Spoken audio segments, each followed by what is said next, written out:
আপনারা জানেন যে বাংলাদেশ জামাত ইসলামের আমির সদ্যই লন্ডনে গিয়ে বিএনপির প্রধান দুই নেতা বেগম খালেদা জিয়া এবং তারেক রহমানের সাথে সাক্ষাৎ করে এসেছেন।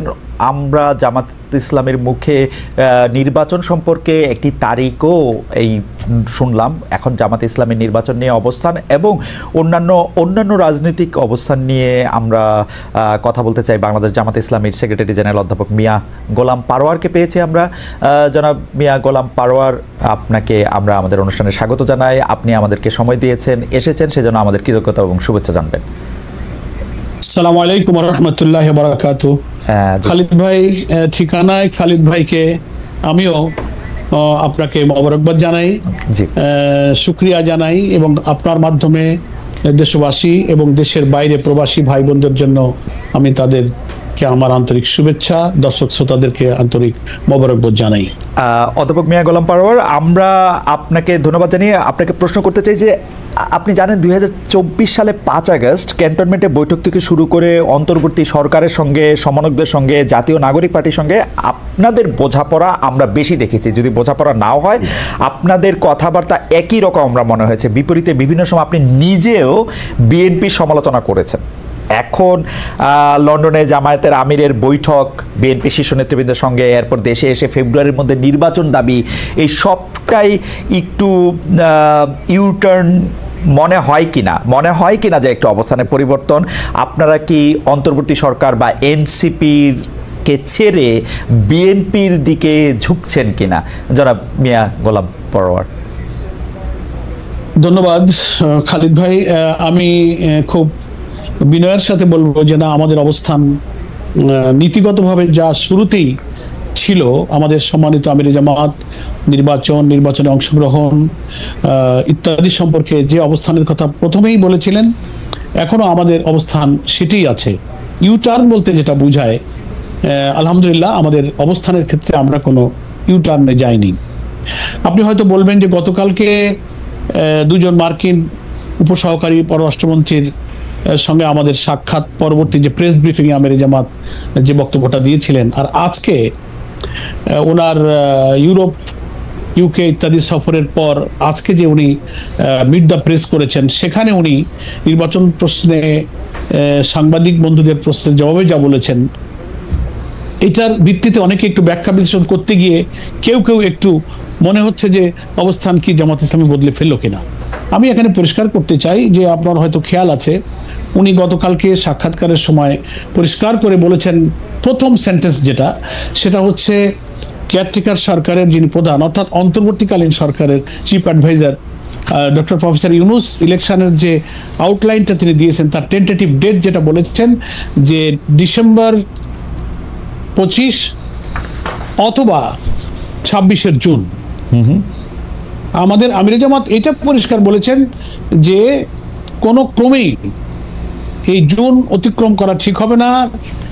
প্রধান উপদেষ্টার এই কথার উপরেই যেন উনি ঠিক থাকেন, এটা আমরা দেখতে চাই। তারপর উনি ব্যাখ্যায় বলেছেন যে মে জুনে বর্ষা মৌসুম, তার আগে রমজান এসে যাচ্ছে, ফলে এই সব প্রাকৃতিক বৈরী পরিবেশ শুরু হলে নির্বাচনকে গুছিয়ে নিতে কিছু আশঙ্কা তৈরি হতে পারে, বিলম্বিত হতে পারে।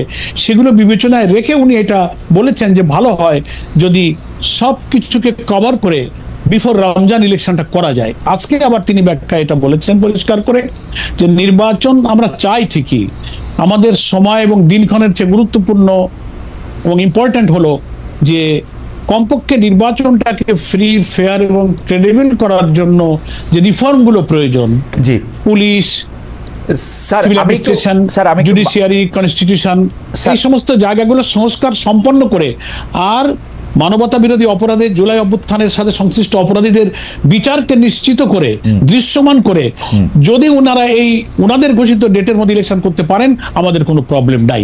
এখন সেটা আবহাওয়ার জন্য, রমজানের জন্য কিছু আগে ওনারা করবেন কি পরে করবেন, তবে ওনাদের দেওয়ার সময়সীমা জুন যেন শেষ না হয়, ক্রস না করে। আলটিমেটলি মূল কথাটা তাই।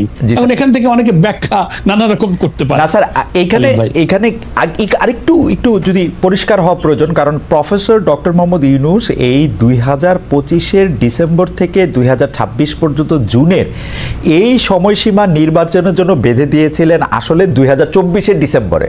মানে তিনি একটি প্রথম সাক্ষাৎকারে তিনি এটি বলেছিলেন। আজ আমরা এপ্রিল মাসের আজকে কত তারিখ, এই 17 তারিখে আমরা, আজকে 17 তারিখ, জি 17 এপ্রিলের 17 তারিখে এসে আমরা এটি নিয়ে আলোচনা করছি, কারণ জামায়াতে ইসলামী তখন কিন্তু প্রফেসর ইউনূসের ওই বক্তব্যের সাথে সম্মতি জ্ঞাপন করেন নাই।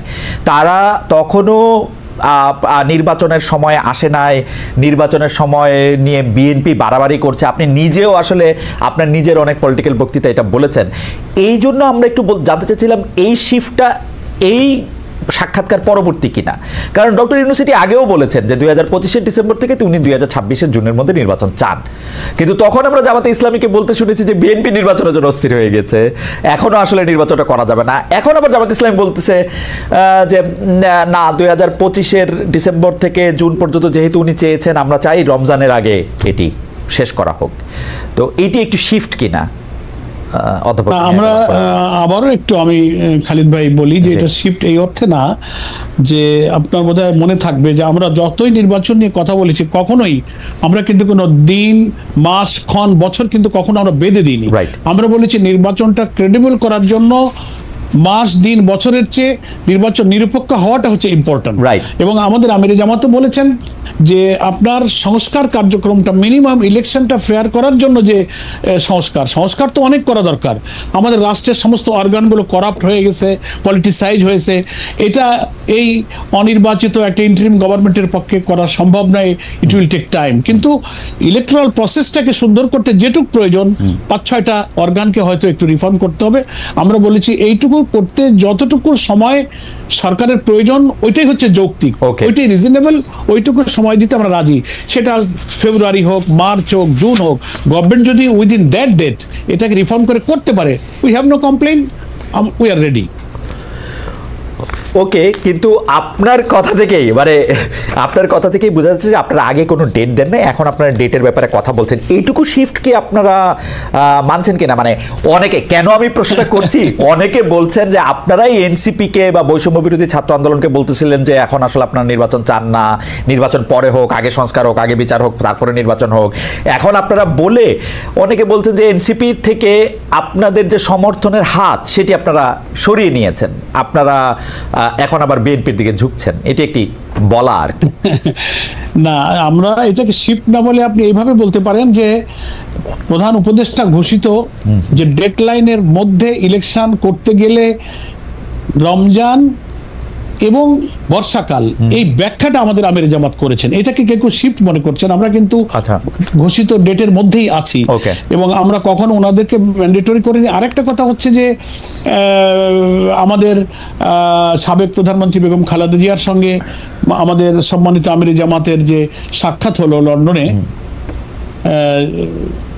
সেই সাক্ষাতের পরে এসে আবার একটু আলোচনার ভিন্ন মোড় নিচ্ছে, একটু ভিন্ন। আমরা সাক্ষাৎকারের প্রসঙ্গটিতে আসছি। আপনি নিশ্চয়ই খেয়াল করেছেন, আমি জানি যে বাংলাদেশের রাজনীতির আপনি একজন খুবই মানে রাজনীতিবিদদের পাশাপাশি আপনি একজন রাজনৈতিক বিশ্লেষকও বটে। আপনার লেখালেখি, পড়াশোনাতে বোঝা যায়। আমরা দেখেছি যে অনেকে এই দাবি তুলছেন যে ডক্টর ইউনূসের সরকারের 5 বছর থাকা দরকার, ডক্টর ইউনূসের আরও অনেকদিন ক্ষমতায় থাকা দরকার। আপনারা কি এই বক্তব্যের সাথে মানে সমর্থন দেন, বা আপনারাও কি মনে করেন যে ডক্টর ইউনূস আর একটু বেশি সময় থাকলে ভালো হতো?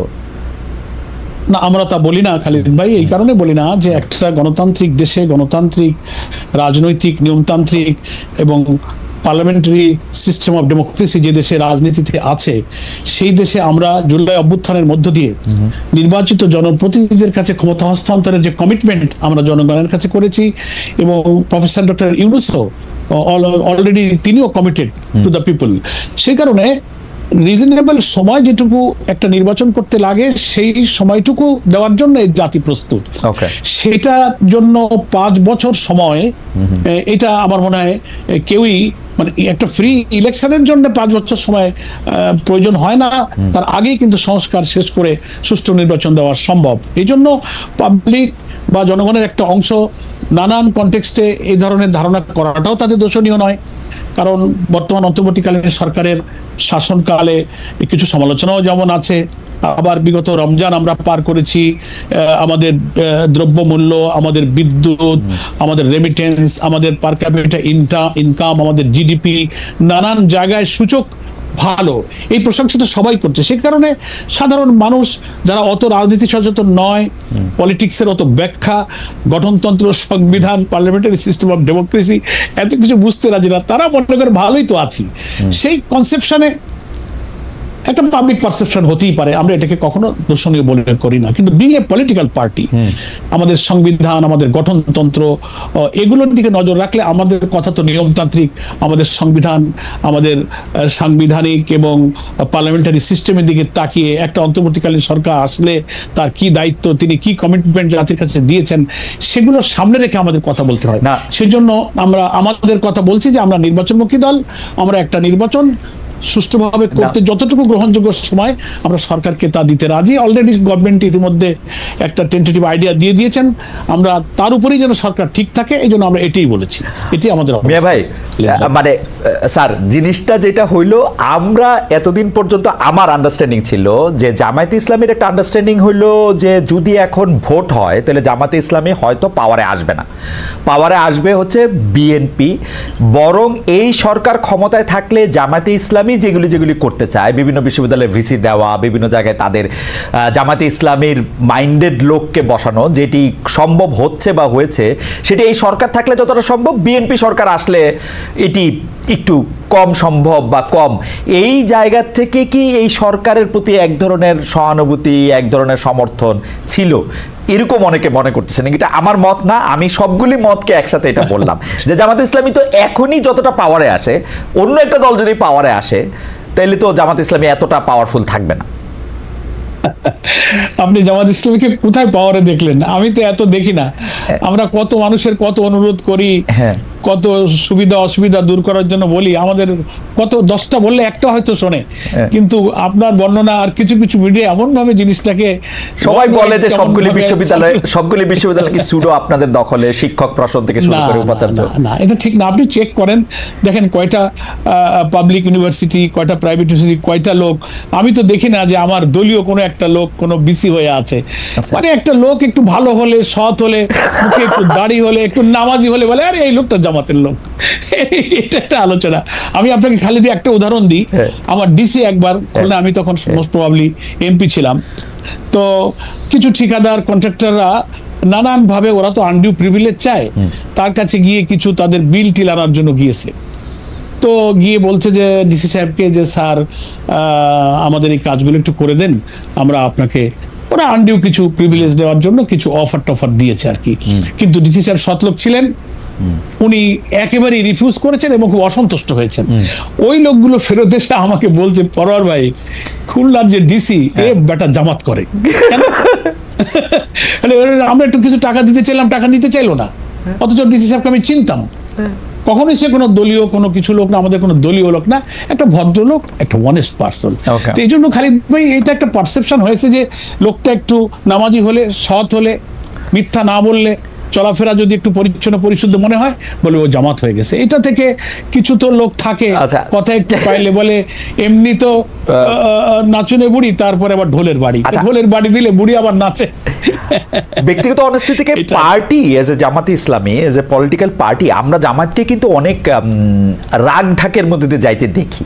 উদাহরণ দেই পারোয়ার ভাই, সেইটা হচ্ছে যে লন্ডনে খালেদা জিয়া এবং তারেক রহমানের সঙ্গে জামায়াতের আমিরের সাক্ষাৎ হয়েছে গত রোববার, কিন্তু মিডিয়াতে এটা আসছে হচ্ছে মঙ্গলবার। না জামায়াতে ইসলামী না বিএনপি কোনো পক্ষ থেকেই কিন্তু আনুষ্ঠানিকভাবে এটা কিছু বলা হয় না। আমাকে আমার সাংবাদিক বন্ধুরা বলছে, আপনাদের সাথে আনুষ্ঠানিক যোগাযোগ করলেও বিষয়টা নিয়ে আপনারা মন্তব্য করেন নাই, অস্বীকার করেন নাই।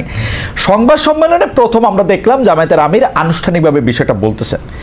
তো আমাদেরও অনেক বিশ্লেষক এরকম বলতেছেন যে আপনারা যেহেতু ওইখানে একটা আসন ভাগাভাগি, পলিটিক্যাল ম্যাপিং, এগুলি নিয়ে আপনারা কথা বলতে গেছেন, সেই জন্য আপনারা বিষয়টাকে নিয়ে আর একটু লম্বা সময় করতে চাইছেন।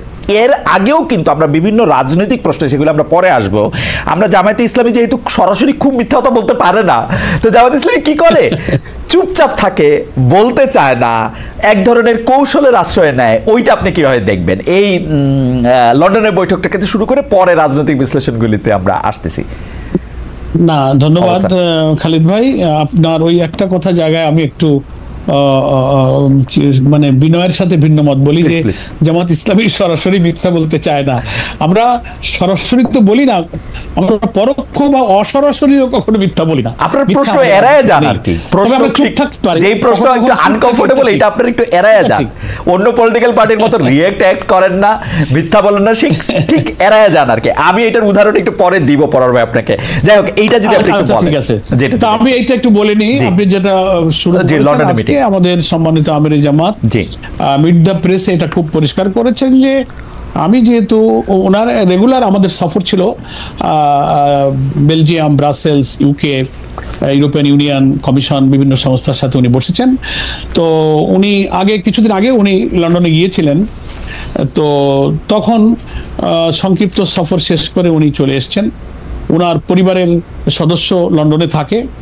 তো যেহেতু উনি গেলেন, উনি এই চিন্তাতেই গিয়েছেন, সিনসিয়ারলি স্পিকিং খালিদ ভাই, যে যাদের সঙ্গে দীর্ঘ সময় রাজনীতি করলাম, উনি তিনবারের সাবেক প্রধানমন্ত্রী, আমাদের একজন শ্রদ্ধেয় সহকর্মী, এখন একদিকে তিনি অসুস্থ, আবার একদিকে তিনি মজলুম, তার উপরে অনেক জুলুম করা হয়েছে। তো উনি চেষ্টা করেছিলেন যাবার আগে একটু অসুস্থ অবস্থায় ওনাকে কুশল বিনিময় করতে যাওয়ার, যে কোনো কারণেই হোক সে যাওয়াটা আর হয়নি। তো যেহেতু লন্ডন যাচ্ছি, সুযোগ পেলে উনি কেমন আছেন ওনার সাথে একটু কুশল বিনিময় করে আসবো, এইটা উনি চিন্তা করে ব্রাসেলস, বেলজিয়াম সেরে যখন লন্ডনে আসলেন, এসেই তিনি ওনার সঙ্গে দেখা করতে গেলেন। আর ওনার ছেলে বিএনপির ভারপ্রাপ্ত চেয়ারম্যান জনাব তারেক রহমানের বাসায় যেহেতু উনি আছেন, তো ওখানে দেখতে গেলে তো ওনার ছেলের সাথেও দেখা হবে।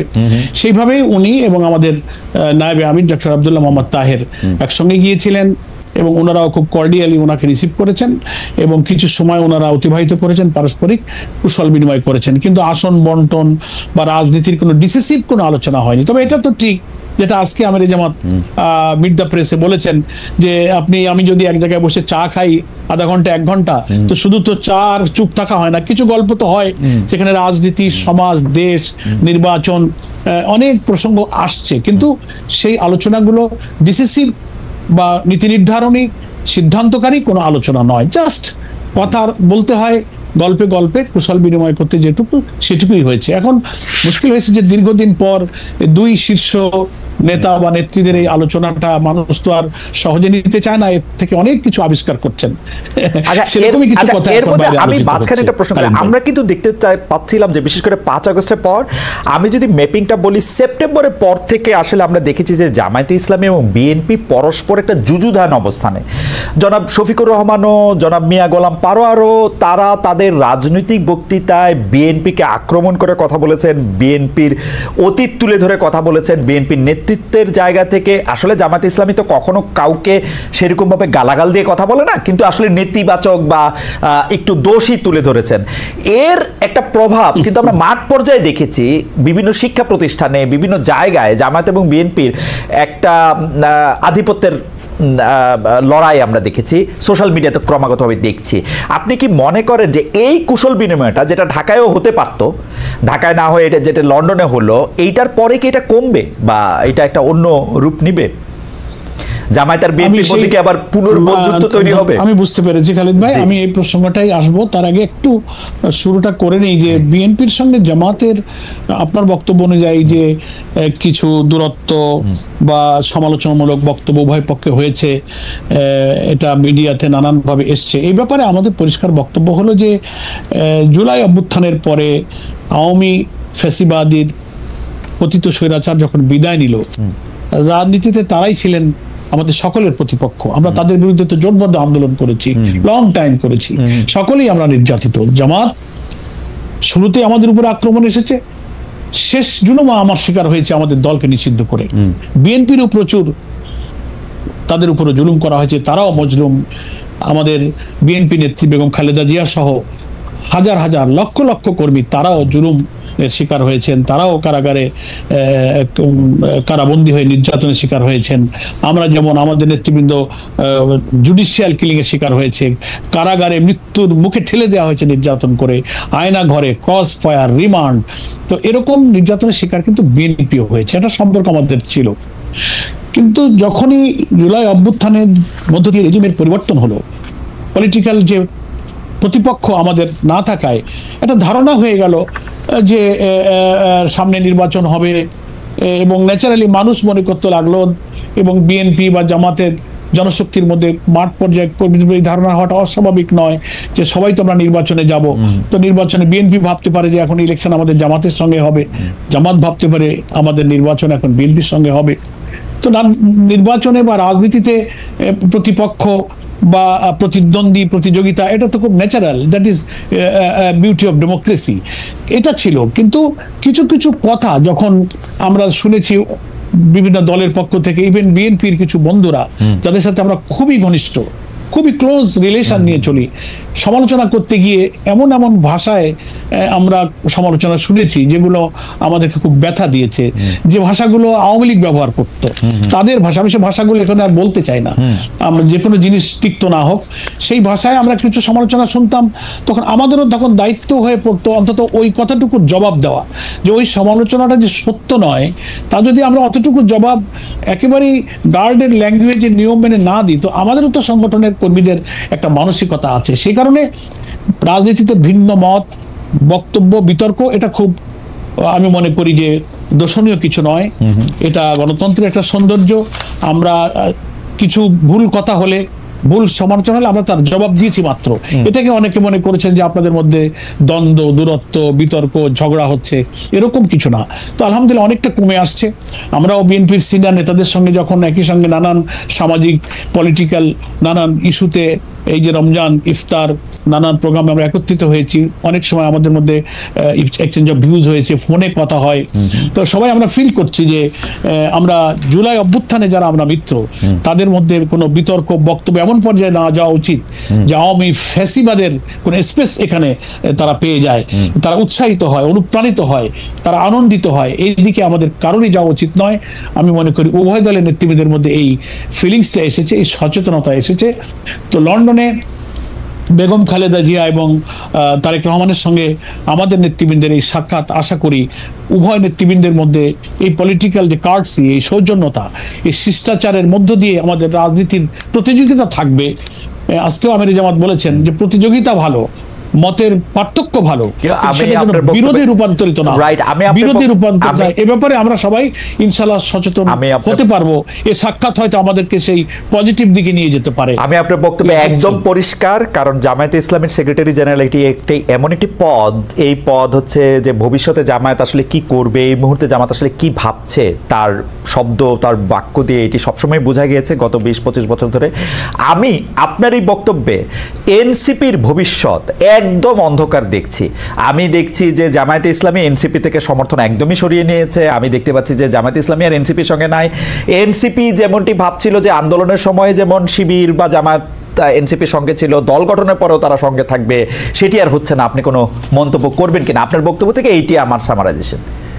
না, আমি একটু মন্তব্য করব, আপনি যেহেতু প্রশ্ন করেছেন। প্রথম কথা হচ্ছে যে এনসিপি তো একটা দল, কিন্তু এনসিপি দল হিসেবে আত্মপ্রকাশের আগে তারা কিন্তু কোনো দল ছিল না। তারা বৈষম্য বিরোধী আন্দোলন, সমন্বয়ক, অভ্যুত্থানের তারা বীর যোদ্ধা ছিল।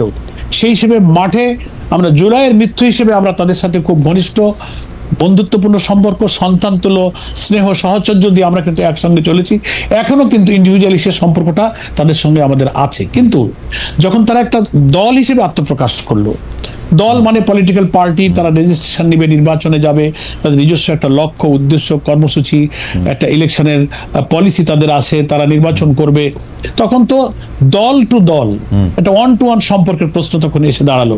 সেই হিসেবে সম্পর্ক ব্যক্তি ব্যক্তি যেটা গড়ে উঠেছিল সে আন্দোলনের সময় থেকে, ইসলামী ছাত্র শিবির বলি, অন্যান্য দল, ছাত্র সংগঠন, আন্দোলনটা তো সার্বজনীন রূপ নিয়েছিল, সেটা আমাদের কিন্তু টিল টুডে আছে। কিন্তু দল হওয়ার পরে মানে আমরা ওই যে আপনি বলছেন যে আমরা দূরে সরে গেছি, বিচ্ছিন্ন, না, আমরা যে ক্লোজ পার্সোনাল রিলেশনে যেটা ছিলাম সেটাই আমরা আছি। দল হওয়ার পরে আত্মপ্রকাশের অনুষ্ঠানে আমরা ইনভাইটেড ছিলাম, আমরা সেখানে গিয়েছি, শুভেচ্ছা বিনিময় করেছি। দল গঠিত হওয়ার পরেও তাদের সঙ্গে আমাদের কথাবার্তা হচ্ছে, যোগাযোগ হচ্ছে, রিলেশনটা কিন্তু আছে। এখন ইলেকশন নিকটে আসলে তখন পোলারাইজেশন হবে, সমীকরণ হবে, নির্বাচনে কে কিভাবে যাচ্ছে, কোন অ্যালায়েন্স হচ্ছে, কোন জোট হচ্ছে, কার সাথে কি যাচ্ছে, যত নিকটবর্তী হবে তত ইলেকশনের পোলারাইজেশনটা আরো ম্যাচুরড হবে।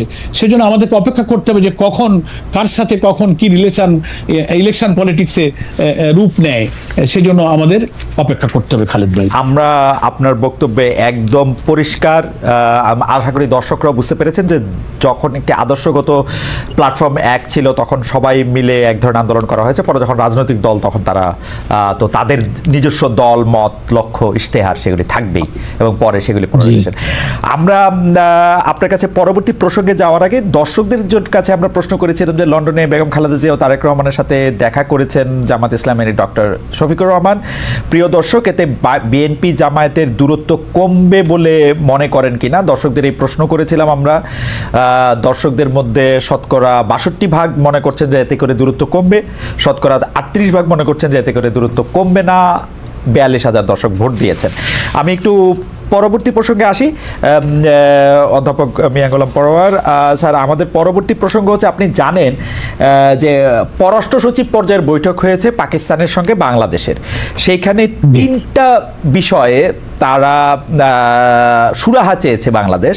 এর মধ্যে হচ্ছে যে পররাষ্ট্র সচিব আমাদের যে ব্রিফিং করেছেন, বাংলাদেশের পররাষ্ট্র সচিব জনাব মোহাম্মদ জসিমউদ্দিন, তিনি বলেছেন যে এই 3টা অমীমাংসিত বিষয় হচ্ছে 1971 সালে তৎকালীন সশস্ত্র বাহিনী, পাকিস্তানের সশস্ত্র বাহিনী কর্তৃক সংগঠিত গণহত্যার জন্য আনুষ্ঠানিকভাবে ক্ষমা চাওয়া, পাকিস্তানকে ক্ষমা চাইতে বলা হয়েছে, আটকা পড়া পাকিস্তানিদের প্রত্যাবর্ষণ এবং অবিভাজিত সম্পদে বাংলাদেশের ন্যায্য হিস্সা প্রদান, 1970-এর ঘূর্ণিঝড়ে ক্ষতিগ্রস্ত জন্য বিদেশি সাহায্যের অর্থ হস্তান্তর। আমরা যদি 3টা বিষয় জামাতে ইসলামের একটু মন্তব্য জানতে চাই, আপনি কি মনে করেন 1971 সালের ঘটনার জন্য, সশস্ত্র আক্রমণের জন্য পাকিস্তানের ক্ষমা চাওয়া উচিত রাষ্ট্র বাংলাদেশের কাছে? এইটা নিয়ে যদি আমি শুরু করতাম, বাকি দুইটাও একটু। হ্যাঁ, ধন্যবাদ। আপনি পররাষ্ট্র সচিব পর্যায়ে পাকিস্তানের সাথে বাংলাদেশের বৈঠকে উত্থাপিত 4টি প্রশ্ন খুবই গুরুত্বপূর্ণ। দীর্ঘ প্রায় 15 বছর পর দুদেশের দ্বিপাক্ষিক এই গুরুত্বপূর্ণ বৈঠক আমরা দুই দেশের দ্বিপাক্ষিক সম্পর্কের ক্ষেত্রে একটা ইতিবাচক বলে মনে করি। সেখানে যে কথাগুলো উঠেছে যে তদানীন্তন পাকিস্তানে গণহত্যার ব্যাপারে ক্ষমা চাওয়া উচিত, আটকে পড়া পাকিস্তানিদের ফেরত নেওয়া, এরপরে বলা হয়েছে যে সম্পদের ন্যায্য হিস্সার প্রশ্ন এবং ঘূর্ণিঝড়ে যে সহযোগিতা এসেছিল সেই সাহায্যের অর্থ। আমি মনে করি বাংলাদেশের পক্ষ থেকে যে প্রশ্নগুলো, যে দাবিগুলো উত্থাপিত হয়েছে সবগুলোই যৌক্তিক এবং এটার সমাধান হওয়া উচিত। এটা বাংলাদেশের মানুষের হৃদয়ের কথা, মনের কথা।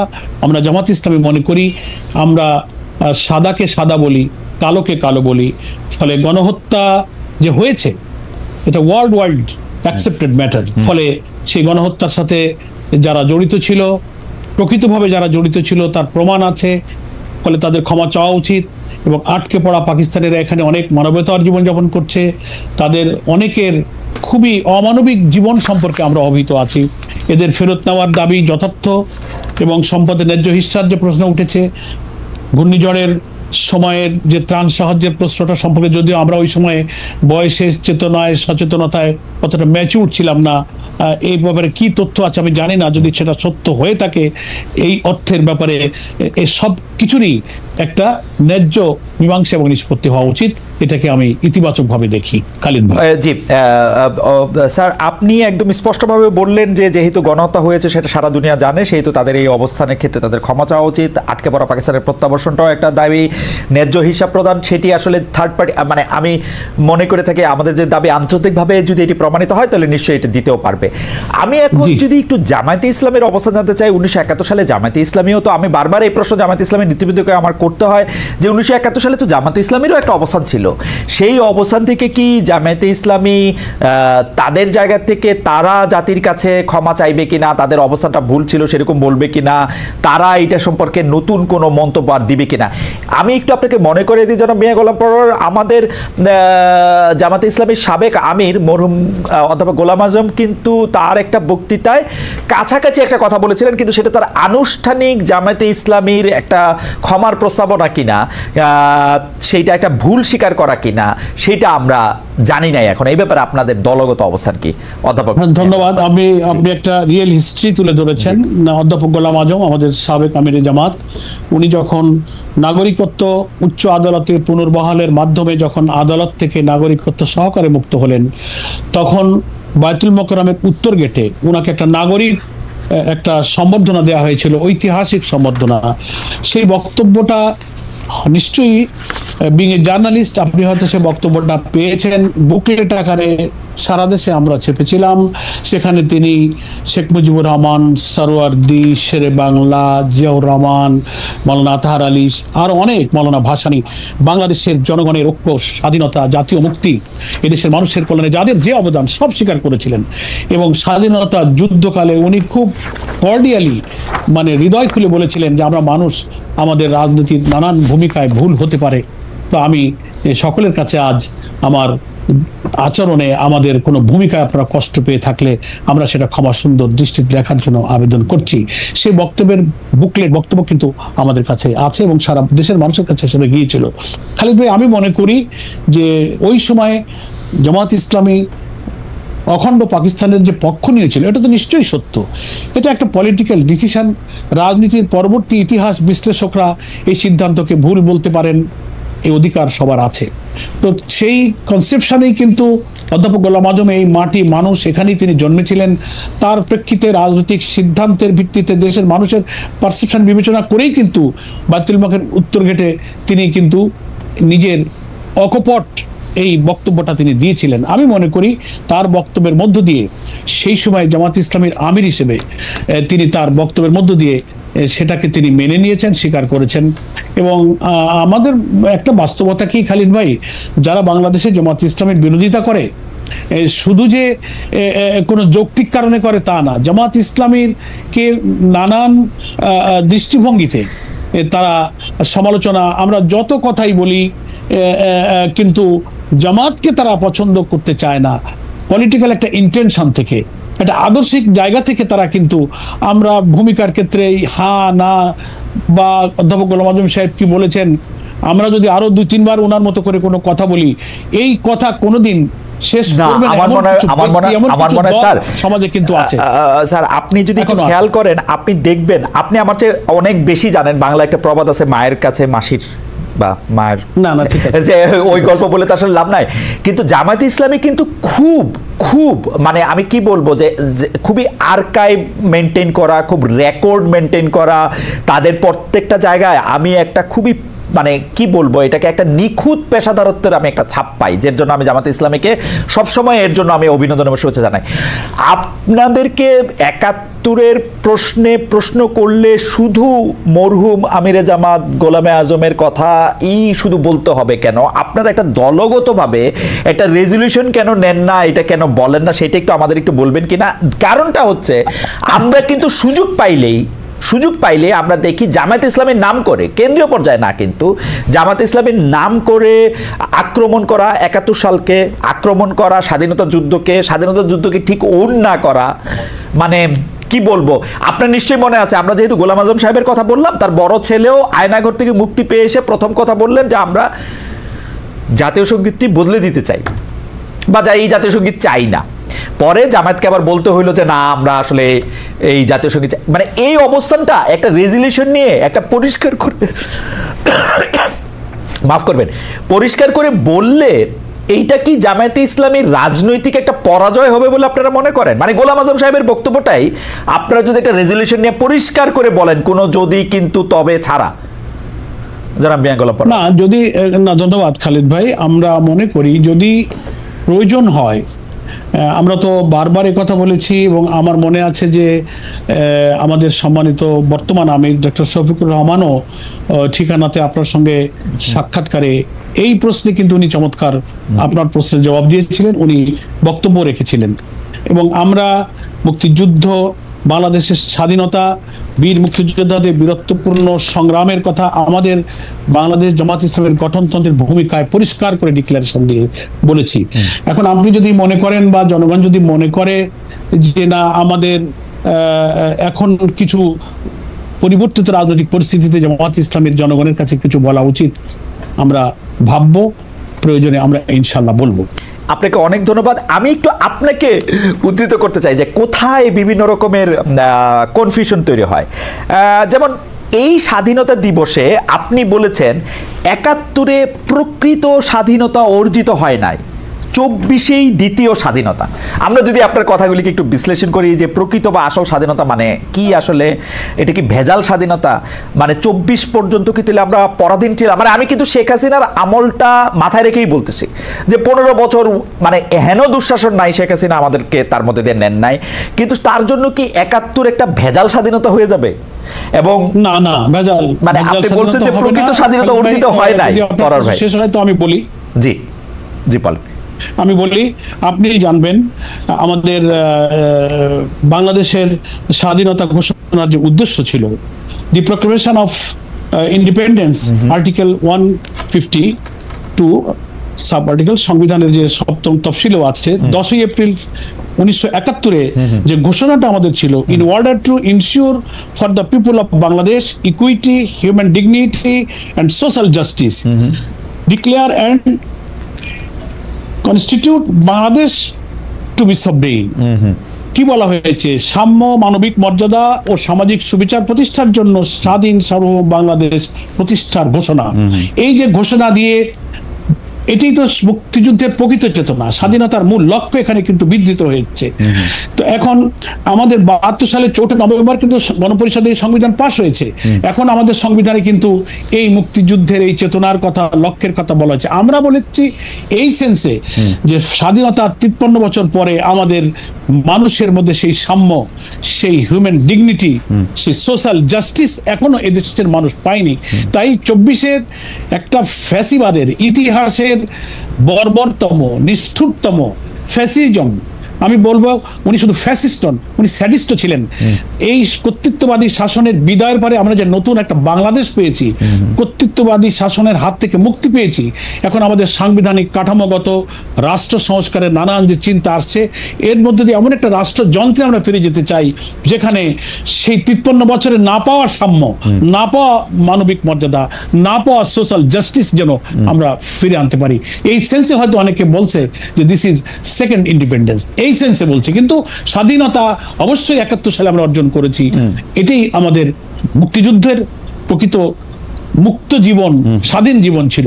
কিন্তু মানুষের যে মুক্তি, মানুষের যে সাম্য, অর্থনৈতিক, সামাজিক, রাজনৈতিক আধিপত্যবাদের হাত থেকে নিজেদের জীবনকে, আমাদের ক্ষুধা, দারিদ্র, নিরন্ন, অনাহারী মানুষের দুঃখ কষ্ট থেকে বাঁচানো, শিক্ষা, অর্থনীতি, judiciary, every sector of our life, আমাদের যে মুক্তির কথা, শুধু একটা মানচিত্র, একটা পতাকা আর একটা জাতীয় সঙ্গীত স্বাধীনতা নয় খালিদ ভাই, আমাদের সেই মুক্তির কথা আমরা বলেছি যে এই জন্যই আমাদের নতুন করে এই মুক্তি আমাদের ফিরিয়ে আনতে হবে। খালিদ ভাই,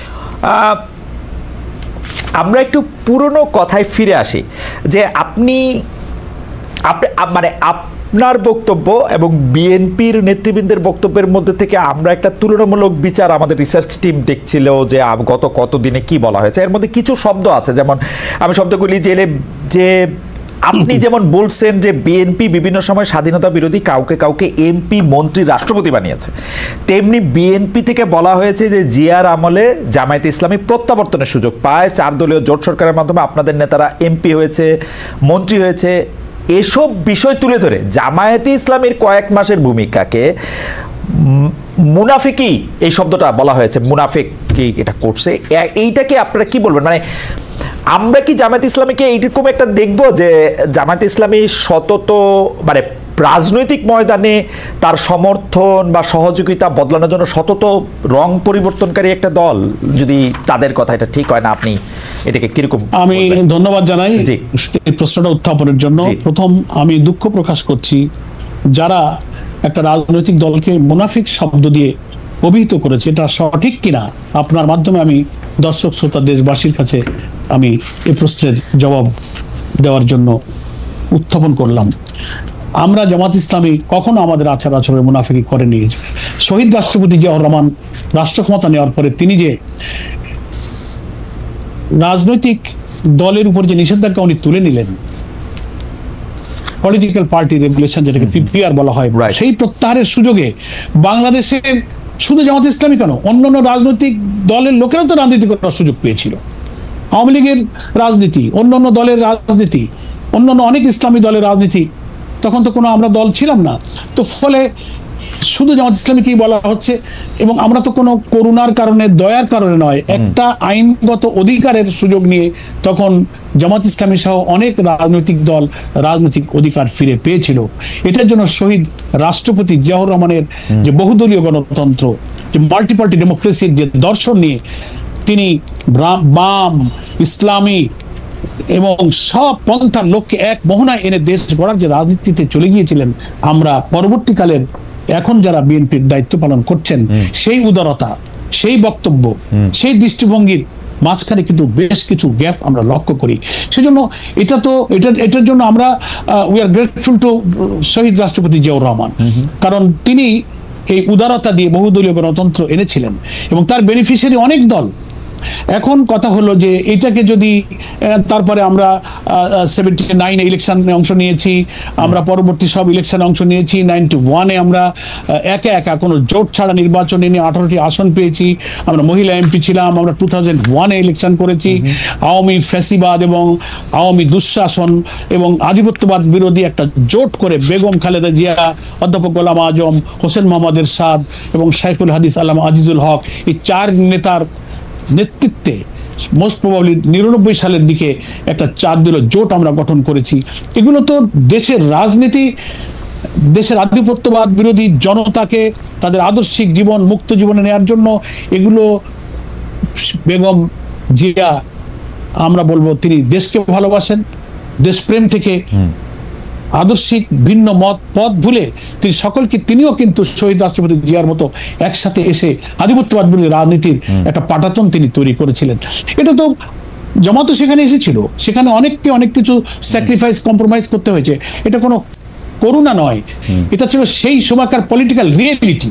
ফলে এইটার কৃতিত্ব না জামাতের একটা দাবি করা উচিত, না বিএনপি, না কোনো দলের দাবি করা উচিত, যে মহান ব্যক্তিরা এই রাজনীতি করে আমাদের প্রজন্মকে এই উদারতা, এই ঐক্য, একসাথে চলা, এই যে ইনক্লুসিভ পলিটিক্সের যে ধারার দিকে বাংলাদেশকে নিয়ে যাচ্ছিলেন, এখান থেকে কিন্তু অনেকের শিক্ষা নেওয়ার আছে।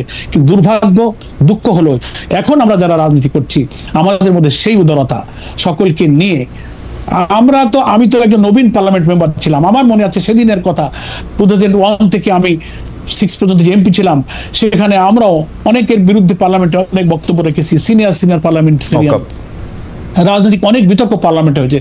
যেই সেশন শেষ করে আমরা বেরিয়েছি, দরজা দিয়ে বেরোচ্ছি, লিফট দিয়ে নামছি, যাদের বিরুদ্ধে আমরা বক্তৃতা করেছি তারাই আমাদের হাত মিলিয়েছেন, আমাদের পিঠ চাপড়ে বলেছেন ভালো, আমরাও তাদেরকে থ্যাঙ্কস দিয়েছি। এই যে রাজনীতির যে উদারতা, সৌহার্দ্য, এটা যেন আমরা ধীরে ধীরে যেন হারিয়ে ফেলছি। এখন শুধু আমার কি করার, আমার করুণায় যেন উনি চলেন, উনি আমার কথা রাখলেন না। আমরা তো স্বাধীনভাবে আমরা সব ইলেকশনে গিয়েছি, তারপরে আমরা জোট করেছি। এটা জোটের শরিক দলের সবার বিশ্লেষণ করার প্রয়োজন, যে সেই জোটের রাজনীতির পরে আমরা কাদের সঙ্গে কি আচরণ করেছি। 91-এ উইদাউট এনি কন্ডিশন নিঃশর্তভাবে বিএনপিকে সরকার গঠনে আমরা সাহায্য করেছি। শেখ হাসিনা আওয়ামী লীগে যে আসন পেয়েছিলেন জাতীয় পার্টি দিয়ে, সব মিলিয়েও তিনি করতে পারছিলেন না। তিনি জামাতের আমির অধ্যাপক গোলাম আজমের কাছে এসেছিলেন, বিএনপির পক্ষ থেকে আসা হয়েছিল আমরা আধিপত্য রাজনীতিকে দাঁড় করাবার জন্য বিএনপিকে দিয়েছি। তখন তো আমরা জোটে ছিলাম না, উইদাউট এনি কন্ডিশন আমরা দেশকে ভালোবেসে করেছি। এখন এটা কি এর জবাবে আমরা কি পেয়েছিলাম? এর জবাবে অধ্যাপক গোলাম আজমকে গ্রেফতার করা হয়েছে, আমাদের শত শত নেতা কর্মীদেরকে ক্যাম্পাসে শহীদ করা হয়েছে, আহত করা হয়েছে। আমরা ধৈর্য ধরেছি, তারপরেও আমরা পরবর্তীতে এসে আবার 2001-এ কিন্তু আবার আমাদের লোকদের উদারতাটা আমরা চেষ্টা করেছি। তেমনি আমাদের সকলের এই উদারতার চেষ্টা থাকলে রাজনীতিতে সহমর্মিতা থাকবে এবং সবাইকে নিয়ে চলার মতো একটা রাজনীতির ধারা কিন্তু বাংলাদেশে তৈরি হবে। খালিদ ভাই, আমার কাছে মনে হয় যে একটা জিনিস শুধু একটু বলা, যে শেখ হাসিনা গোলাম আজমের কাছে গিয়েছিলেন, এটা আপনি বললেন, মানে শেখ হাসিনা কি গোলাম আজমের কাছে গিয়েছিলেন? না, শেখ হাসিনা না, তার প্রতিনিধিরা গিয়েছিলেন। ওকে, সেকেন্ড প্রশ্ন হচ্ছে যে আমরা জামায়াতে ইসলামের ক্ষেত্রে যে যেমন ধরেন আগামী নির্বাচনে আপনি বলছেন ইসলামী রাষ্ট্র কায়েমে সবাইকে ঐক্যবদ্ধ হতে হবে, ইসলামী রাষ্ট্র। এখন ঘটনা হইতেছে হচ্ছে যে জামায়াতে ইসলামী রাষ্ট্রের কথা বলে, ইসলামী আদর্শের কথা বলে, কিন্তু আবার অনেকে এই প্রশ্ন করেন যে আপনারা যখন বিএনপির সাথে জোটবদ্ধ হন, শেখ হাসিনার সাথে একসাথে আন্দোলন করেন, তখন আপনারা আবার নারী নেতৃত্ব মেনে নেন। এইটা আপনাদের এটা দ্বৈত অবস্থান কিনা, মানে ক্ষমতায় যাওয়ার জন্য বা ক্ষমতার পাশাপাশি থাকার জন্য এইটা আপনাদের একটা ডাবল স্ট্যান্ডার্ড কি? না, আমি খুব সুন্দর কথা বলেন। আমি আপনার মাধ্যমে এই কথাটা আবার দেশবাসী এবং দুনিয়াবাসীর কাছে পরিষ্কার করার সুযোগ পেলাম। নারী নেতৃত্ব মেনে নেন, আক্ষরিক অর্থে এই কথাটা আমাদের ক্ষেত্রে প্রযোজ্য নয়। কারণ নারী নেতৃত্ব মানে কি, জামাত ইসলামের আমির তো কোনো নারী না, আমাদের আমিরটা একজন পুরুষ। বেগম জিয়ার সাথে আমরা জোট করেছিলাম, বেগম জিয়া তার দলের নেত্রী, না জোটের নেত্রী, জোটের নেত্রী আপনার সাথে তর্ক করে পারবো না, কিন্তু উনি জোটের নেত্রী না। তা জোটের নেত্রী মানে চারটা দলের মতের সাথে যে জোট, সেই জোটের তিনি প্রধান নেত্রী।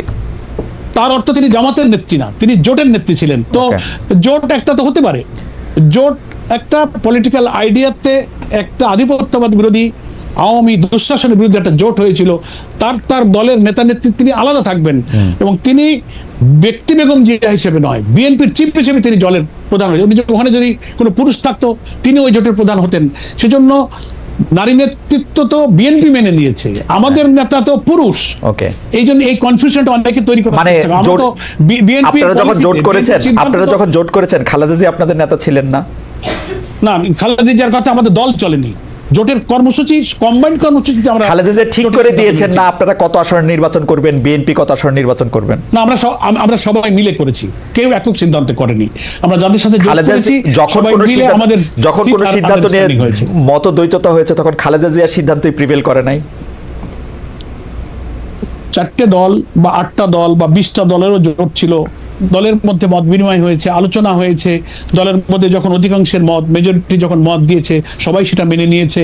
একটা সিদ্ধান্ত নেওয়ার পলিসি তো থাকে, হয় অধিকাংশের ভিত্তিতে নাইলে সর্বসম্মত, তা নাহলে তো কোনো জোট অ্যালায়েন্স পায় না। তার অর্থ এই না যে আমরা আরেকজনের লিডারশিপ মেনে নিয়েছি। জোট এক জিনিস আর দল আর এক জিনিস। আমাদের দলের নেতা কিন্তু পুরুষ। জামাতে ইসলামীর আমিরে জামায়াত এবং সেক্রেটারি জেনারেল তারা দুইজন বেগম খালেদা জিয়ার প্রধানমন্ত্রীত্বে মন্ত্রিসভায় সভাপতিত্বে বসেছেন না? সেটা সরকার, সেটা কোনো দল নয়, গভর্নমেন্ট। একটা গভর্নমেন্ট রাষ্ট্র পরিচালনা, তারা মেজরিটি পেয়েছে, সরকারের প্রধান হয়ে গেছে, নারী ঠিক আছে, কিছু বলার নেই। আমরা তো সরকারের আনুগত্য করছি, ওই সরকারের অধীনে বসবাস করেছি, ওই সরকারের অধীনে আমাদের লোকেরা চাকরি করেছে, বেতন নিয়েছে। এটা গভর্নমেন্টের আনুগত্য এক জিনিস, আর দলের আনুগত্য মানে রাষ্ট্র পরিচালনায় যদি একজন নারী থাকেন, তিনি যদি থাকতে পারেন, তাহলে সেটা নিয়ে জামাতের কোনো ভিন্ন অবস্থান নাই। না, ইসলামের রাষ্ট্রের প্রধান নারী হবেন না, এটা হচ্ছে ইসলামী শরঈ বিধান। কিন্তু উনি যে রাষ্ট্রের প্রধানমন্ত্রী, ওটা তো ইসলামের রাষ্ট্র ছিল না। প্রধানমন্ত্রী হয়েছেন, রাষ্ট্র উনি চালাচ্ছেন। আমরা সেই দেশের নাগরিক হিসেবে মানে we are bound to ওবে the order, আমাদের মানতে হয়েছে। দলের প্রধান তো আমাদের পুরুষ, আর ইসলামে রাষ্ট্র শাসক যিনি নাম্বার 1 ব্যক্তি হবেন, সেখানে মহিলার ব্যাপারে না বলা হয়েছে। সেই ক্ষেত্রে জামাতে ইসলামী এটা মেনে নিচ্ছে, কারণ হচ্ছে যেহেতু বাংলাদেশ ইসলামিক রাষ্ট্র না, তাই তো? তো বাংলাদেশ ইসলামিক রাষ্ট্র না, তাহলে জামাত ইসলামিক একটি দল বা ইসলামিক একটি রাষ্ট্র কায়েম করতে চায়, সেটাকে একটু মানে কি বলবো, একটা দ্বৈত অবস্থান হচ্ছে কিনা? না, আমরা ইসলামের যে বিউটি, ইসলামের যে ওয়েলফেয়ারের যে কনসেপশন আছে, প্রিয় নবী মুহাম্মদ মুস্তাফা সাল্লাল্লাহু আলাইহি ওয়াসাল্লাম দুঃখী, বঞ্চিত, অনাহারী এবং মানে নির্যাতিত, নিপীড়িত, অধিকারহারা মানুষের মুক্তির জন্য অর্থনীতিতে যে আদর্শ দিয়েছিলেন, বিচার ব্যবস্থা যে আদর্শ রেখে গিয়েছিলেন, পারিবারিক জীবনে, সামাজিক জীবনে, মানুষের আয় উপার্জন, জীবন জীবিকা, সুবিচার, সেই কল্যাণ, সেই সুবিচার, সেই বিউটি অফ ইসলামের মধ্য দিয়ে আমরা এই রাষ্ট্রটা গড়তে চাই, যেখানে হিন্দু, মুসলিম, নারী, দল, মত, ধর্ম, বর্ণ নির্বিশেষে আল্লাহ রসুলের যুগে যেমন সেই শাসন থেকে, সেই গুড গভর্নেন্স, সেই ট্রান্সপারেন্সি থেকে সকলেই কল্যাণ পেয়েছে। আমরা মনে করি সেই সুশাসনের মধ্যে এমন শিক্ষা আছে, এমন কল্যাণ আছে, তা দিয়ে যদি একটা রাষ্ট্র গঠিত হয়, তার সুফল অমুসলিমও পাবে, নারীরাও পাবে, মুসলিমরাও পাবে, সকলেই কল্যাণ পাবে। সূর্যের আলো যেমন সকলকে আলো দেয়, বাতাস যেমন সকলকে বাতাস দিয়ে বাঁচিয়ে রাখে, আল্লাহ তাআলার প্রদত্ত বিধানের ভিত্তিতে যে সুফল, যে কল্যাণ দেশের সব নাগরিক সমানভাবে ভোগ করবে। আল্লাহ তাআলা কোরআনেই বলেছেন, ওয়া আনজালনাল হাদিদ ফীহি বাসুন শাদীদ, আবার বলেছেন লিয়াকুমান নাসু বিল কিসত। আল্লাহ বাইয়িনা, কিতাব, মিজান, রসুল দিয়ে সুবিচার কায়েমের জন্য বলেছেন। আমাদের ছেলেরা যে স্লোগান দিয়েছিল, উই ওয়ান্ট জাস্টিস, আল্লাহ সূরা হাদিদের মধ্যে সে জাস্টিসের কথা বলেছেন, লিয়াকুমান নাসু বিল কিসত।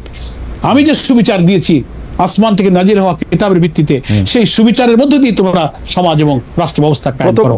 জামাত ইসলামী সেই সমাজ কায়েম করতে চায়। আশা করি এতে সব ধর্ম বর্ণ নির্বিশেষে সকলের কল্যাণ হবে। আপনি মনে করেন কিনা যে 1971 সালের যে 10ই এপ্রিল যে মুজিবনগর ঘোষণার কথা আপনি বলছিলেন, যেখানে আসলে বৈদ্যনাথ তকলা থেকে বা মুজিবনগর থেকে যে ঘোষণা এসেছিল, স্বাধীনতার ঘোষণা 1971 সালে, যেখানে সাম্য, মানবিক মর্যাদা এবং সামাজিক ন্যায় বিচারের কথা বলা হয়েছিল, যে মানবিক মর্যাদা এবং সামাজিক ন্যায় বিচারের একটাই মানে আমার কাছে যে ধর্ম, বর্ণ, লিঙ্গ নির্বিশেষে সবার অধিকার এই রাষ্ট্রে সমান থাকবে। কিন্তু আপনি যে রাষ্ট্রের কথা বলছেন সেই রাষ্ট্রের ক্ষেত্রে কি সবার অধিকার সমান থাকা সম্ভব? সমান আর সুবিচার মানে আপনার আমরা তো সাম্যের কথা শুনলাম। সাম্য সবার ক্ষেত্রে কি সমান হবে? সাম্য মানে সমতা, আমি যা বুঝি আর কি, যতটুকু বাংলা বুঝি। না, সাম্যের অর্থ তো আপনি বুঝবেন, আপনি সাংবাদিক, আপনি একজন ম্যাজিস্ট্রেসি জুডিশিয়ারি লোক। সাম্য হচ্ছে যার যেটা প্রয়োজন সেই অধিকারের ততটুকু পাওয়ার অধিকার প্রয়োজন, সেটাই হচ্ছে সমান। আমি যার যেটুকু প্রাপ্য তাকে সেটুকু বুঝে দাও। এই প্রাপ্যটা কে ঠিক করে দিবে? আমার ঘরে যে মানে কে ঠিক করে দিবে এটাই প্রাপ্য? আমার ঘরে যে কাজ করে আমি তার প্রাপ্য ঠিক করে দিব না সে ঠিক করবে? মানে কিভাবে এটা ঠিক হবে, কেমনে? না, রাষ্ট্রের সাম্যের ক্ষেত্রে রাষ্ট্রকে ঠিক করতে হবে যে একজন শ্রমিকের কত কি প্রয়োজন, একটা মালিকের কি প্রয়োজন, একজন মজুরের কি প্রয়োজন, একটা ছাত্রের কি প্রয়োজন, একটা কৃষকের কি প্রয়োজন। রাষ্ট্রে ইসলামের যে কল্যাণ রাষ্ট্রের ধারণা দেওয়া হয়েছে, বলা হয়েছে যে প্রত্যেকটি নাগরিকের ভরণ পোষণ, শিক্ষা, চিকিৎসা, বাসস্থানের নিশ্চয়তা রাষ্ট্রকে করতে হবে। যদি তা দিতে না পারো, তাকে কাজ দিতে না পারো, তাহলে তাকে বেকার ভাতা দিতে হবে। কোনো মানুষ যেন বেকার না থাকে। ইসলামিক কল্যাণ রাষ্ট্রের ধারণা এরকম যে তিনি যখন লেখাপড়া করবেন, টেকনিক্যাল এডুকেশন, এটা সবার জন্য, যে এডুকেশন হোক, এটা পুরুষ নারী মুসলমান অমুসলিম সবার জন্য একই রকম, সবার জন্য। জি, এটাই হচ্ছে সাম্য। এখন আমি 1 পোয়া চাউলের খানা খাইতে পারি, আর একজন তা পারে না, আধা পোয়া পারে, তার অর্থ এই না যে তাকেও 1 পোয়া দিতে হবে, তাহলে তো তার শরীর খারাপ হয়ে যাবে। যে যা দরকার তাকে ততটুকু দেওয়াটাকে বলা হয়েছে ইকুইটি বা সাম্য। তার অর্থ এই না যে সব সমান করে দাও। ওকে, যার যতটুকু দরকার। আমরা কি একটু জানতে পারি যে ধরেন আমরা যখন একটা ইসলামী রাষ্ট্রের কথা বলি, আমি ইসলামী আদর্শের কথা যেসব রাজনৈতিক দলগুলির কথা বলে তাদের প্রসঙ্গে একটু পরে আসছি। মানে আমরা নানা ধরনের ইসলামিক রাষ্ট্র এখন দেখতে পাই যাদের নামের সাথে ইসলামিক আসে, যেমন ধরেন সৌদি আরব একরকম, তার্কি একরকম, মালয়েশিয়া একরকম, ইরান একরকম, আরও আফ্রিকার বিভিন্ন দেশে আরও নানা রকম মডেল আছে, মৌরিতানিয়াতে একরকম, ওমানে আরেক রকম। তো আমরা আসলে কোনটা আমাদের জন্য নিব বা ফলো করব? ইন্দোনেশিয়া, মালয়েশিয়াও আবার আরেক রকম আছে। মানে আমরা খুবই সিনসিয়ারলি আমি বলবো যে বাংলাদেশে ইসলামিক কল্যাণ রাষ্ট্রের যে ধারণা আমরা কোরআন এবং হাদিস থেকে পাই, শতভাগ সেই স্ট্যান্ডার্ডে কোনো রাষ্ট্র এখন নেই। ওকে, কিছু আছে, হয়তো 12 আনা আছে, 8 আনা আছে, 50%, 60%, 70। তো আমরা চাচ্ছি যে একটা রাষ্ট্রের শতভাগ ক্ষেত্রে যদি কল্যাণের এই ধারণাটা সুপ্রতিষ্ঠিত হয়, তাহলে মানুষের মধ্যে কল্যাণটাও পূর্ণ হবে। এই জন্য কোন রাষ্ট্র প্র্যাকটিক্যালি এখন আমাদের মডেল নয়। আমাদের মডেল হচ্ছে ইসলামের সেই ব্যবস্থাটাই মডেল। সেই মডেলের জন্য আমরা অপেক্ষা করছি, চেষ্টা করব। আমরা মানবীয় সমাজের ভুল ত্রুটি, লিমিটেশন, ক্যাপাসিটি কম বেশি থাকতেই পারে। আমরা ট্রাই করি, চেষ্টা করি। এই দেশ আমাদের প্রিয় জন্মভূমি, এখানে আমরা জন্মেছি, আমাদের সন্তানদেরকে আমরা রেখে যাব যেন একটা ক্ষুধা, দারিদ্র্যমুক্ত, ইনসাফ এবং বৈষম্যমুক্ত, সুবিচারপূর্ণ, সমৃদ্ধ, নিরাপদ বাংলাদেশ রেখে যেতে পারি। সেটা ইসলামের কল্যাণজনক আদর্শের মধ্যে কিন্তু আছে। আমরা একদিনে পারবো না, আমার সন্তানরা পারবে। কিন্তু কোনো মডেলের কথা যদি আমরা না ভাবি, তাহলে যেটা হয় যে আমরা আসলে বাংলাদেশে ইসলামিক আদর্শের কথা বলে এমন অনেকগুলি রাজনৈতিক দল আছে। এছাড়াও রাজনীতির বাইরেও অনেক আলেম ওলামা বুজুর্গ ব্যক্তিগণ আছেন যারা তাদের মতো করে ইসলামে কোনটা ইসলামিক কল্যাণ রাষ্ট্র তার একটা মডেল বা একটা সামনে দেন, এবং তারা আবার অনেক সময় পরস্পর বিরোধীও একটা অবস্থান নেন, সাংঘাতিকভাবে কাফির বলেন, অমুসলিমদের থেকে খারাপ বলেন, মানে অনেক কিছু বলেন। এইটার মধ্যে থেকে কিভাবে মানে একটা সমন্বয় সাধন করা সম্ভব? বিশেষ করে জামাত ইসলামীকে আমরা জাস্ট আমাকে একটা সেকেন্ড একটু বলতে দেন। আমরা দেখেছি যে হেফাজতে ইসলামীর ওই ঘটনার পরে আমরা এটা দেখেছি যে হেফাজতে ইসলামীর উপর সেই রকম নিপীড়ন নির্যাতন চালানোর পরেও যে হেফাজতে ইসলামী, ওই সময়কার হেফাজতে ইসলামী শেখ হাসিনার কথা শুনে তাকে কওমি জননী উপহার দিয়ে তার থেকে জমি নিয়ে, এটা একটা বড় কারণ ছিল হেফাজতে ইসলামীর সেই সময় নেতৃবৃন্দ জামাতে ইসলামীকে অপছন্দ করতেন, সেই কার্ডটা সে সময় খেলা হয়েছে। তো এই কার্ড খেলার মধ্যে থাকলে তো আমরা আসলে ইসলামিক রাষ্ট্রের মধ্যে থেকে কেমনে যেতে পারবো, মানে বা ইসলামিক কল্যাণ রাষ্ট্র ঠিকই বলেছেন। এটা একটা দুঃখজনক। আমি বলবো যে ইসলামিক কল্যাণ রাষ্ট্রের পথে আমাদের যাদের অভিযাত্রা, এ পথে এগিয়ে যাওয়ার পথে এটা একটা নিশ্চয়ই অন্তরায়। তবে ওই যে কিছু মতপার্থক্যের কথা আপনি বলেছেন, শরীয়তের বা ইসলামী বিধানের বা কোরআন সুন্নাহর মৌলিক যে ব্যাপারগুলো, সেখানে কিন্তু এত বেশি মতপার্থক্য নেই। ফিকহি কিছু ব্যাপারে, গবেষণাগত কিছু বিষয়ে যেগুলোর উপর অ্যানালাইসিস চলে, গবেষণার ভিত্তিতে ভিন্ন ভিন্ন কিছু মত হতে পারে, যেটা ইসলামের ফরজিয়ত সরাসরি আল্লাহ তাআলার কোরআন এবং সুন্নাহ দ্বারা, রাসূলের সুন্নাহ দ্বারা প্রমাণিত, এর সরাসরি উল্টে চলে যায়। এইসব ব্যাপারে কিন্তু বেশি মতপার্থক্য সমাজে নেই। কিছু গবেষণাগত দিক থেকে, ইজতিহাদি দিক থেকে, ফিকহি ব্যাপারে কিছু কিছু ইখতিলাফ বা মতপার্থক্য আছে। এটা কমিয়ে আনবার জন্য চেষ্টা করা হচ্ছে। খুলাফায়ে রাশিদিনের পর সব যুগেই কম বেশি কিছু কিছু মতপার্থক্য কিন্তু ছিল। একেবারে সবটাই যে একেবারে এক হয়ে যাবে এমনটা নাও হতে পারে। তবে উম্মার চেষ্টা করা উচিত যতটা মতপার্থক্য কমিয়ে এনে দুনিয়ার এই সংক্ষিপ্ত জীবনে আমরা আল্লাহ তাআলার বিধানটা আনুগত্য করতে পারি, দ্যাট উইল বি বেটার। এই চেষ্টাই আমরা করে যাচ্ছি খালিদ ভাই। অধ্যাপক মিয়া গোলাম পরোয়ার, আমাদের দর্শকরা একটি প্রশ্ন করছেন, যে কারণে হচ্ছে যে এই প্রশ্নগুলির মধ্যে থেকে উত্থাপিত প্রশ্ন, যে অনেকে বলছেন যে অনেকে মনে করেন যে নারীদেরকে কর্মক্ষেত্রে বা শিক্ষাক্ষেত্রে সীমিত করার একটা বাণী আমরা শুনতে পাই, বিশেষ করে ওয়াজে আলেম ওলামারা এটি বলে থাকেন, করে থাকেন, দল হিসাবে অনেক সময় আমরা এই ঘোষণা দেখি। তো এইটার ব্যাপারে আসলে জামাতে ইসলামীর অবস্থাটা কি, এক? আর দুই হচ্ছে যে নারী নেতৃত্বের ব্যাপারে, রাষ্ট্রের পরিচালনার নেতৃত্বের ব্যাপারে আপত্তি থাকলেও এই ক্ষেত্রে আপনাদের আপত্তি বা উৎসাহ আছে কিনা। দুই হচ্ছে আরেকজন দর্শক আপনাকে প্রশ্ন করেছেন যে আপনি 2018 সালের নির্বাচনে ধানের শীষ নিয়ে নির্বাচন করেছিলেন কিনা, এবং যদি ধানের শীষ নিয়ে নির্বাচন করে থাকেন প্র্যাকটিক্যালি তখন আপনি তাহলে বেগম জিয়ার বা অনুসারী হিসাবে নিজেকে দেখতে হয়েছিল কিনা। দুটি ব্যাপারে ধন্যবাদ আপনাকে। ধন্যবাদ আপনাকে। শেষ প্রশ্নটার উত্তরটা আমি আগে দিই। আমরা ওই সময় জামাত ইসলামের নিবন্ধন ছিল না 2018-তে, তখন জোটবদ্ধভাবেই, তখন আমাদের 20 দলীয় জোট ছিল। সেই জোটেরই সিদ্ধান্ত হয়েছিল যে আমরা জোটের প্রার্থীরা, ধানের শীষটা জোটের প্রার্থীরা জোটের প্রতীক হিসেবেই তারা নির্বাচন করতে পারবে। ওকে। তো তখন সেই সিদ্ধান্তের ভিত্তিতেই জামাত নীতি নির্ধারণী ফোরামে আমাদের সিদ্ধান্ত হয়েছিল আমরা সেই নির্বাচনটা জোটের প্রার্থী হিসেবেই একটা প্রতীক আমরা নিয়ে ইলেকশন করেছি। তখন আমাদের নিবন্ধন ছিল না। আরেকটা কথা যেটা বলেছেন যে নারী নেতৃত্বের ব্যাপারে ওয়াজ মাহফিলে বা বিভিন্ন জায়গায় এমন বেশি এক্সাজারেশন করা হয়। আপনি অনুমতি দিলে আমরা অনুষ্ঠানটা একটু 10 মিনিট এক্সটেন্ড করতাম, কারণ আমাদের অনুষ্ঠানের সময় প্রায় শেষ হয়ে গেছে। আর 10টা মিনিট যদি আপনি আমাদের সঙ্গে থাকতেন বা 5 মিনিট। না, অসুবিধা নেই। জি, কিছু কথা শেষ হওয়া দরকার। ধন্যবাদ।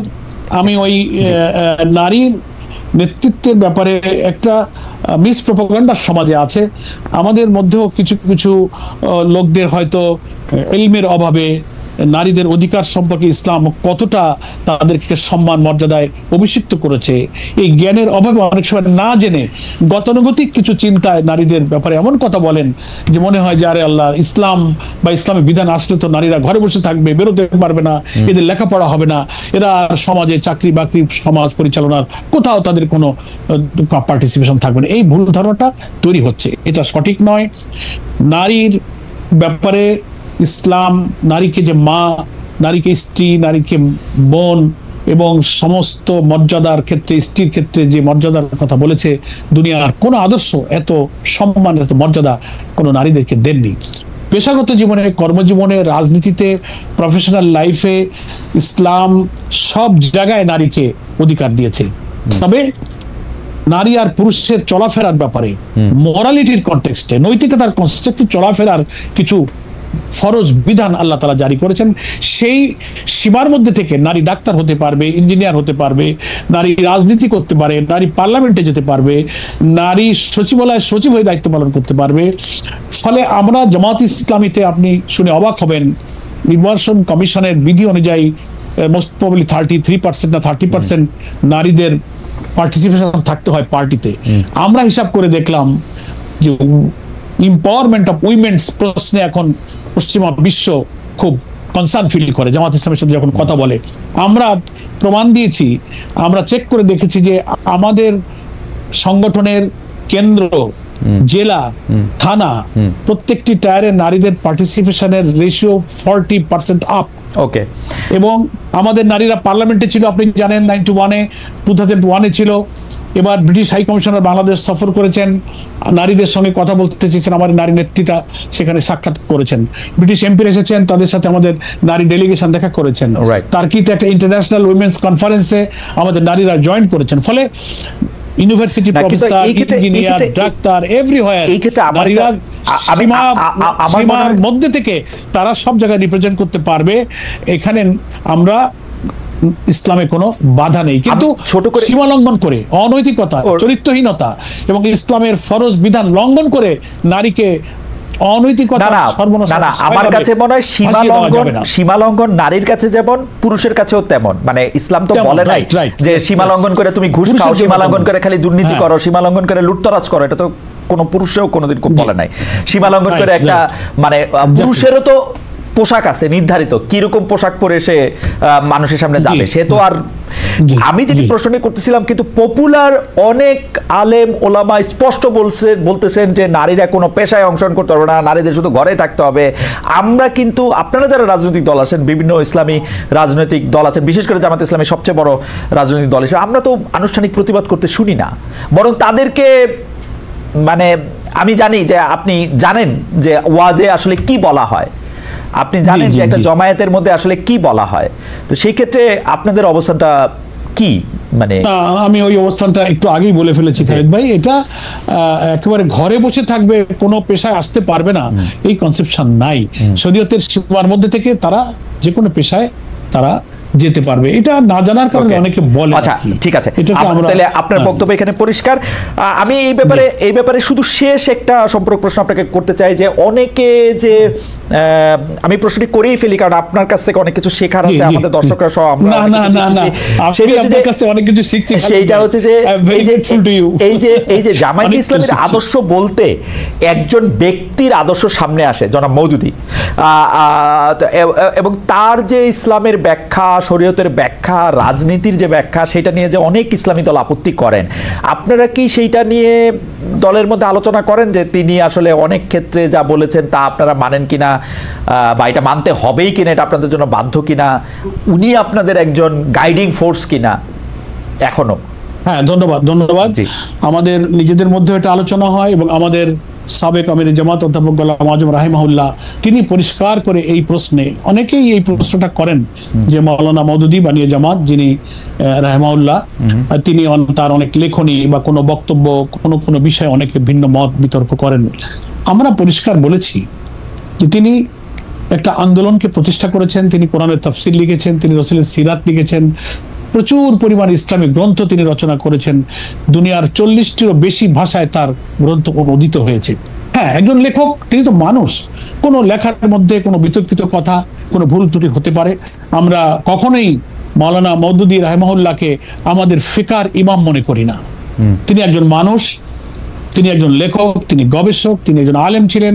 দুনিয়ার কোন আলেম নিজেকে বলতে পারবে না যে আমার লেখনের মধ্যে, বক্তব্যের মধ্যে কোনো ভুল নাই।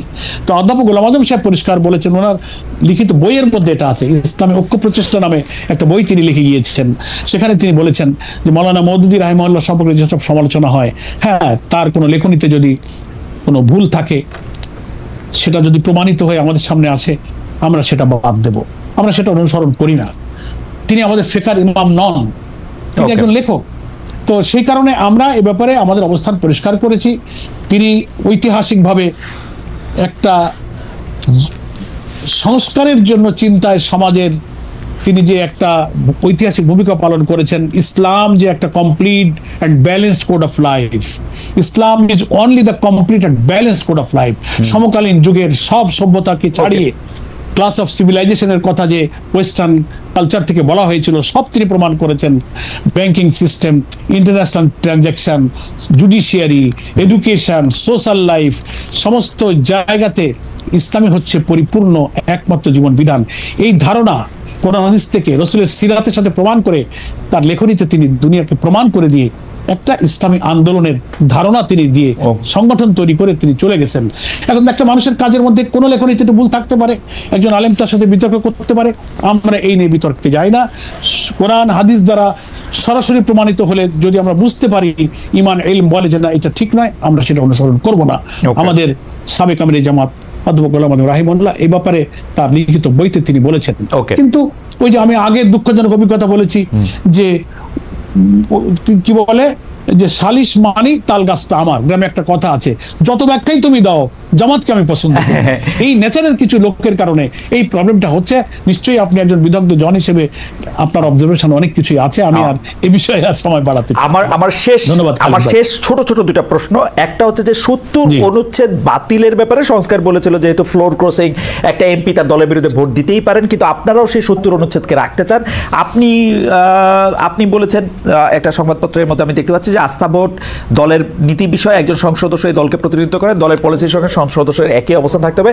এই ভয় কেন আপনাদের যে ৭০ অনুচ্ছেদ হলে দলের বিরুদ্ধে মানুষ ভোট দিবে? না না না, এখানে বোধহয় একটু মিস ইন্টারপ্রিটেশন হতে পারে। আমরা বলেছি ৭০ অনুচ্ছেদকে রাখতে বলেছি, দুইটা জায়গায় আমরা ব্যাখ্যা দিয়েছি। আমরা একটা বলেছি যে পার্লামেন্টে অর্থ বিল পাশের সময়, আর একটা হচ্ছে আপনার আস্থা অনাস্থা ভোটের প্রশ্নে। এই জায়গাটাতে তিনি যদি পার্টি ডিসিপ্লিন, পার্টির সিদ্ধান্ত, পার্টির নীতির মধ্যে না থাকেন, তাহলে তো একটা দলের, আপনি তো একজন পার্লামেন্টারিয়ান, আমাদের যেহেতু সময় কম, আমি একটু আপনাদের যেহেতু সময় কম, মানে অর্থ বিল ছাড়া তো আর কোনো বিলই নাই পার্লামেন্টে পাস করার মতো। অর্থ বিলই তো সব বিল না। অর্থ বিল বলতে অর্থ বিল ছাড়া আর কি বিল? আপনি তো পার্লামেন্টারিয়ান, আপনি বলেন অর্থ বিল ছাড়া আর কি বিল? তার মানে যে কোনো বিল পাস করার ক্ষেত্রে ৭০ অনুচ্ছেদ আপনারা অ্যাপ্লাই করতে চান। আইন প্রণয়ন বলে যে কথাটা আছে, আইন প্রণয়ন তো সরাসরি অর্থ বিল, সরাসরি অর্থ বিল। আর একটা হচ্ছে যে বাজেট পাস করার প্রশ্নটা আলটিমেটলি আমরা মিন করেছি। আর হলো যে বাজেটের প্রশ্নে সরকারের কোনো জায়গায় কোনো প্রস্তাবিত বাজেটে যদি পার্টির কোনো একটা পলিসি থাকে, আস্থা অনাস্থা ভোটের ক্ষেত্রে যদি দলের কোনো পলিসি থাকে, এই জায়গাটায় মেম্বার অফ পার্লামেন্ট যিনি, তাকে দলের নীতি। বিনয়ের সাথে আপনি জানতে চাইছি যে এই দুইটার বাইরে কি আর কোনো ভোটাভুটি আছে? হয়তো ওই যে সিদ্ধান্ত প্রস্তাব, নানান সময় দেখছেন তো পার্লামেন্টের কিছু কিছু বিষয়ে হ্যাঁ বলুন না বলুন নানান রকম হয়তো। এই জন্য আমরা আসলে এগুলোর কিছু চেঞ্জ লাগবে সংবিধানের নানান কাঠামোর নানান জায়গায়। এমনভাবে এটা একটা দল, একটা কর্তৃত্ববাদী রাষ্ট্রের জন্য এটা করা হয়েছিল। কাঠামোগতভাবে আমাদের সংবিধান একটা ফ্যাসিবাদকে পয়দা করে। এখন যা আছে একসাথে তো ফেলে দিতে পারছি না, কিছু কারেকশন করে করে আমরা ৭০ অনুচ্ছেদ ৪ অর্থ বিল, যেটার সাথে আসলে সরকারি ট্রেজারি থেকে উত্থাপিত বিল এবং যেটার সাথে টাকা পয়সা জড়িত, আমি যেটা সরল বঙ্গানুবাদ করি, সেই বিলগুলি ছাড়া বাকি যেগুলি মৌখিক হা বা না সেইগুলির ক্ষেত্রে দিতে পারবে, কিন্তু ওইগুলির ক্ষেত্রে এটা দিতে পারবে না। এটা আপনারা চান, আস্থা অনাস্থার ক্ষেত্রে এটা আপনি চান না। আমার মনে হয় যে এই ব্যাপারে আপনারা আরো চিন্তা করতে পারেন। এর বাইরে আসলে সংসদ সদস্যদের অনেক কাজ আছে, এটা আপনারা চিন্তা করতে পারেন। আর শেষ প্রসঙ্গে আমি একটু আসতে চাই, প্রক্রিয়া তো চলছে। জি, শেষ প্রসঙ্গে আমি আসতে চাই, সেটা হচ্ছে যে এনসিপির পক্ষ থেকে জাতীয় নাগরিক পার্টির আহ্বায়ক বলেছেন যে প্রশাসন বিএনপির পক্ষে এদের অধীনে নির্বাচন করা সম্ভব নয়। প্রশাসন অনেক জায়গায় বিএনপির পক্ষে কাজ করছে, এই ধরনের প্রশাসনের অধীনে নির্বাচন করা সম্ভব নয় বলে মনে করছেন জাতীয় নাগরিক পার্টির আহ্বায়ক জনাব নাহিদ ইসলাম। আপনি এই ব্যাপারে কি মন্তব্য করবেন? আপনারও তাই মনে হয় কেন? এটা আমার শেষ প্রসঙ্গ।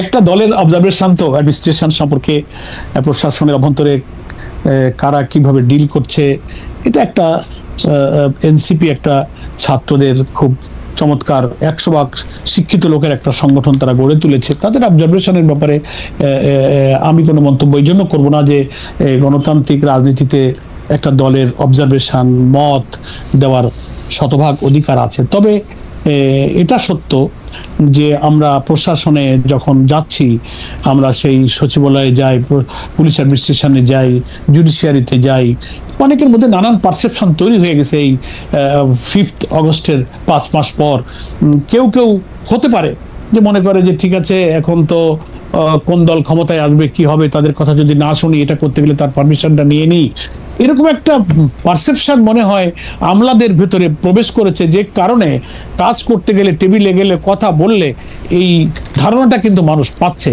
হতে পারে এই ধরনের ধারণা থেকে এই মন্তব্য অনেকে করতে পারে। জামাত ইসলামী কি মনে করে ডক্টর ইউনূস সাহেবের প্রশাসন কি একটি নিরপেক্ষ নির্বাচন করতে পারবে? কম্পারেটিভলি বেটার আমরা মনে করি যে প্রফেসর ইউনূস অন্তত এখনো যেভাবে তাকে আমরা দেখছি, উনি দেশপ্রেমিক, দেশে একটা সুষ্ঠু, সুন্দর, ক্রেডিবল, ফ্রি, ফেয়ার একটা ইলেকশন দেওয়ার জন্য ওনাকে কমিটেড মনে হয়। আমরা দলগতভাবে দেখা করে কথা বলেছি, পার্সোনালি আমি কথা বলেও ওনার মধ্যে আমি সেই আশাবাদ আমি পেয়েছি। ফলে আমি মনে করি জাতি যদি তাকে সহযোগিতা করে, সকল রাজনৈতিক দল যদি অ্যাকর্ডিং টু দেয়ার কমিটমেন্ট এই অন্তর্বর্তীকালীন সরকারের পাশে থেকে মাসেল, ব্ল্যাক মানি এবং অন্যান্য প্রশাসনিক সমস্ত ইঞ্জিনিয়ারিং থেকে মুক্ত করে জাতির এই যে প্রত্যাশা, আমাদের 2,000 মানুষের জীবন, 30,000 মানুষের ক্ষত বিক্ষত রক্তাক্ত স্মৃতির কথা যদি কেউ মনে রাখে, আমি মনে করি এই নির্বাচনকে সুষ্ঠু সুন্দর করার জন্য সকলে এগিয়ে আসবে। এখানে আর 14, 18, 24-এর মতো নির্বাচন আমাদের হয়তো দেখতে হবে না। আমরা এই ব্যাপারে হোপফুল, আমরা এই ব্যাপারে আশাবাদী। জনাব অধ্যাপক মিয়া গোলাম পরোয়ার, আপনাকে অনেক অনেক অনেক ধন্যবাদ। দর্শক, আমরা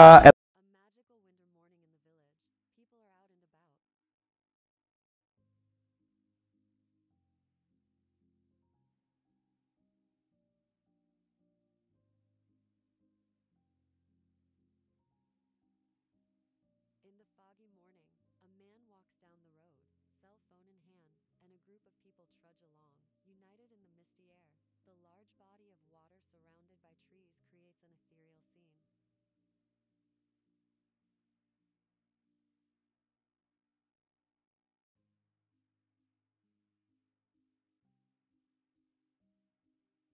The sun peeks through the trees, casting a gentle glow. A boat rests in the water, and a man sits beside a girl on a bench. Meanwhile, a cow grazes peacefully in the field.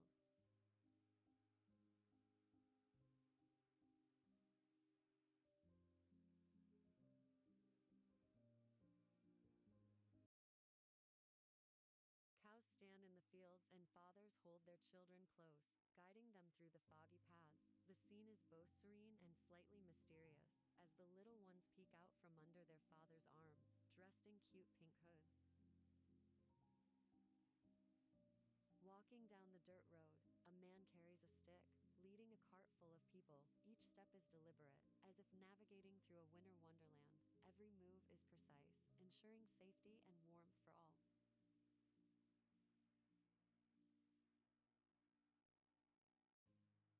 The sun shines through the trees, casting a gentle glow. Thanks for tuning into this picturesque winter morning.